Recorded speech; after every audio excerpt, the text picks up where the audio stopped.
Chess விளையாட்டு உலகில் பிரசித்தி பெற்ற கேண்டிடேட்ஸ் செஸ் தொடரில் சாம்பியன் பட்டம் வென்று அசத்திய குகேஷ் முதலமைச்சரை சந்தித்திருக்கிறார். இது தொடர்பான முக்கிய செய்தியை நாம் பார்த்து வருகிறோம்.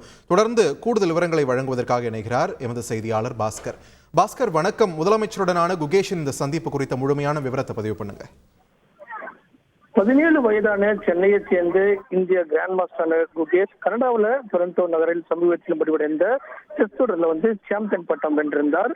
இது இளம் வயதில் வென்றிருக்கக்கூடிய சென்னையை சேர்ந்த இந்திய கிராண்ட் மாஸ்டரான குகேஷ் இந்த பதக்கத்தை வென்றதன் மூலமாக இந்த தொடரினுடைய அடுத்த கட்டமாக உலக சாம்பியன்ஷிப் பட்டத்தை வெல்வதற்குண்டான ஆட்டத்தில் குகேஷ் சீனாவினுடைய டிங் லிரோனுடன் இந்த ஆண்டு இறுதியில மோத உள்ளார். இதற்கான வாய்ப்பு உருவாகி இருக்கிறது.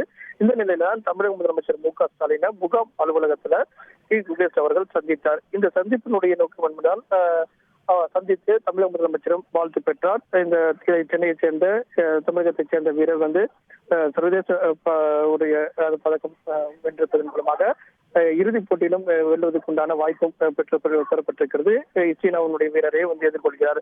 தமிழகத்தைச் சேர்ந்த செஸ் வீரர் குகேஷ் அவர்கள் தமிழக முதலமைச்சரை சந்தித்த போது தமிழக அரசின் சார்பாக ஊக்கத்தொகையாக 75 லட்சம் ரூபாய் வழங்குவதற்குண்டான காசோலையை குகேஷிடம் தமிழக முதலமைச்சர் வழங்கியிருக்கிறார்.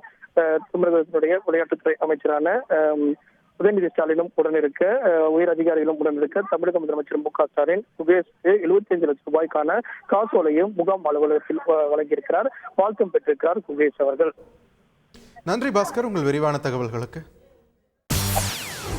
செய்திகளை உடனுக்குடன் தெரிந்து கொள்ள உடனே சப்ஸ்கிரைப் பண்ணுங்க.